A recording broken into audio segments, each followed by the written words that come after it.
आज का जो हमारा जो विषय हमारे सामने हम लेकर के प्रस्तुत हो रहे हैं, वो हमारा जो विषय जो है वह है संसार समुद्र और शरीर नौका। ये जो दुनिया है वह एक संसार के रूप में है और हमारा शरीर है एक नौका के रूप में है।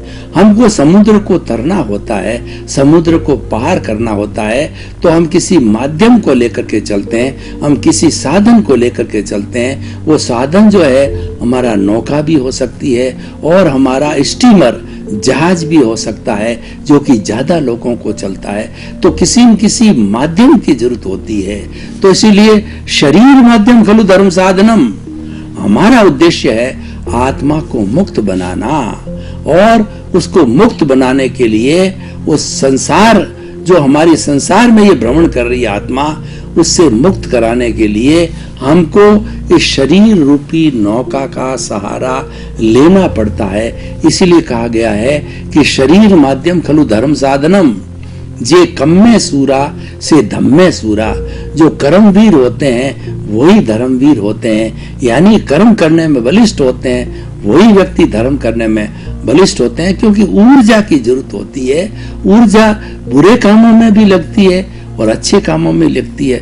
बिना ऊर्जा करके हमारी विटालिटी, हमारी प्राण ऊर्जा के कोई कार्य नहीं होता है। इस विषय से जुड़ी हुई मैं आपको बात बताना चाहता हूँ कि वो हमारी प्राण ऊर्जा कैसे बनती है। वह ऊर्जा बनती है, प्राण ऊर्जा, भोजन, पानी, अग्नि और धूप के माध्यम से।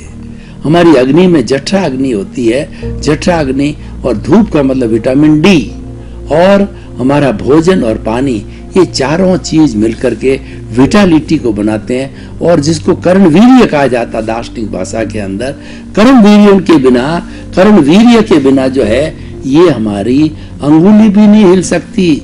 मैं आपको पूछना चाहता हूँ कि कोमा में पड़ा हुआ व्यक्ति क्या अंगुली हिला सकता है?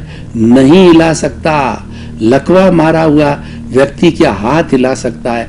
नहीं हिला सकता, क्योंकि उसका कर्ण वीर्य है वह शिथिल हो गया है।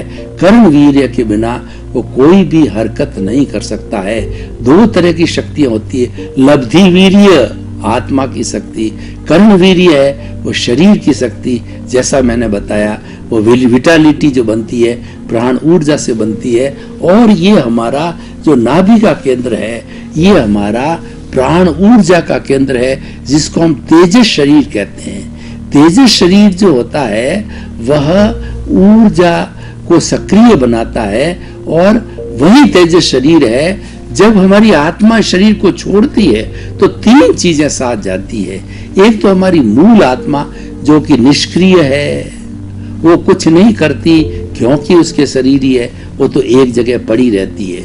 और दूसरा जो ज्ञान रूपी जो ग्राहक देश का पुतला है, कार्बन शरीर है, कॉजल बॉडी है, वह इसके साथ में जाता है, क्योंकि यही जो है अगला शरीर धारण करता है, सूक्ष्म शरीर स्थूल शरीर का धारण करवाता है और अगले जन्म में उन कर्मों के भुगतान के लिए नया शरीर मिलता है। और ये 84 लाख जीवा योनि में चलता रहता है। जब हम इस कर्म शरीर को जीरो कर देते हैं, कर्म शरीर को हम जो है तपा करके और धो देते हैं, उस धोने को कहा जाता है कि निर्जरा बोला जाता है। भगवान ने दो तरह के धर्म बताए। एक तो क्या है कि आत्मा के ऊपर जो कर्म बंधे हुए हैं या कार्बन शरीर जो कर्मों का पुतला होता है, उसकी धीरे धीरे जो इसकी शुद्धता करना वह आंशिक निर्जरा है। और पूर्ण रूपेण से हमने शुद्धता कर दी, वो संपूर्ण निर्जरा है। एक भी परमाणु जो है पुद्गल का आत्मा के साथ में नहीं रहता है, कर्म का नहीं रहता, वो सिद्ध बुद्ध मुक्त बन करके और मोक्ष चली जाती है। तो इस तरीके से ये हमारा जो है उस संसार को चलाने के लिए नौका जो रूपी शरीर है, इसका सहारा लिया। क्यों? कौन बोलेगा? साधना करेगा कौन? साधना शरीर करेगा। तो इसीलिए उसका रहना बहुत ही जरूरी है और ये रहता भी है, क्योंकि ये हमारे को जो शरीर मिला है पूर्व जन्म के कर्मों के भुगतान के लिए मिला है।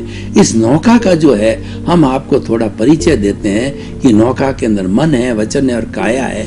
मन का जो काम होता है वो हमारी जो 5 इंद्रियां शरीर के अंदर है, सब कुछ इस नौका के अंदर है। ये मनुष्य की नौका है। मनुष्य का जो ये शरीर है ये एक होलिस्टिक है और इसके माध्यम से धार्मिक क्रियाएं बहुत अच्छी तरह से हो सकती। मनुष्य के अतिरिक्त जो है दूसरा कोई भी प्राणी, एक इंद्रिय, द्विंद्रिय, त्रिंद्रिय, चतुरेंद्रिय, या पृथ्वी का है, अप का है, तेजस का है, वायु का है, वनस्पति का है, या जो है वो नरक गति, तिर्यंच गति और देव गति, इन सब चीजों का करने वाला है। इतना गहरा चिंतन नहीं कर सकता, वो धर्म की ओर नहीं मुड़ सकता, वो प्रत्याख्यान नहीं कर सकता, वो संवर निर्जरा नहीं कर सकता। तो जब ऐसी करने की अवस्था उसकी नहीं होती है तो कैसे शुद्ध होगा?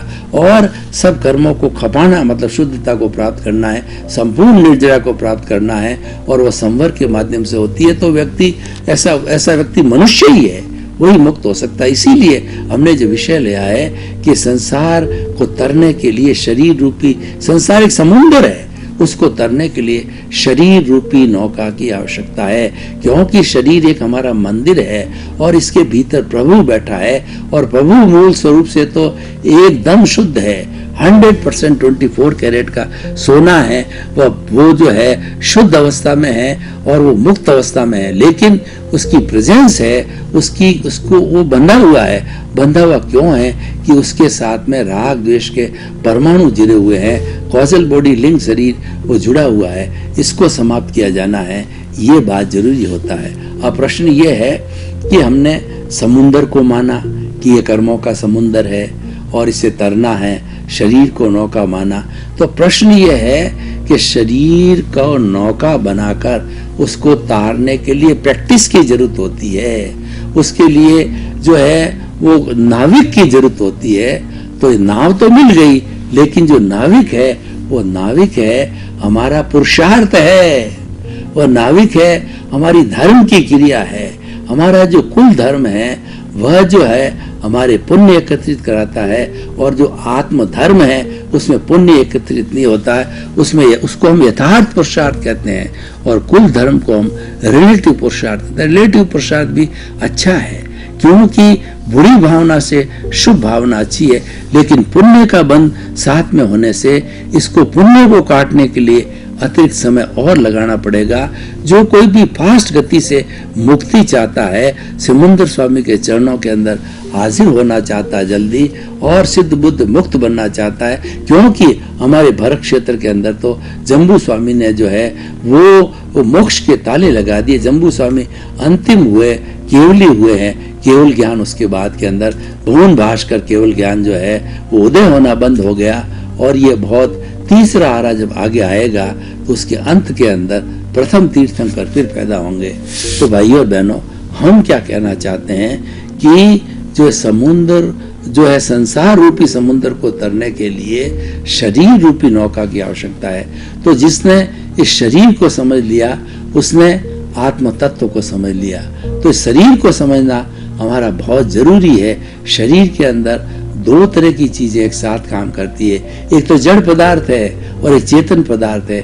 चेतन पदार्थ तो इसकी हाजिरी जो आत्मा की हमने बात कही, जिसको जीव भी कहा जाता है, हमारे धार्मिक ग्रंथों ने इसके 23 नाम दिए हैं।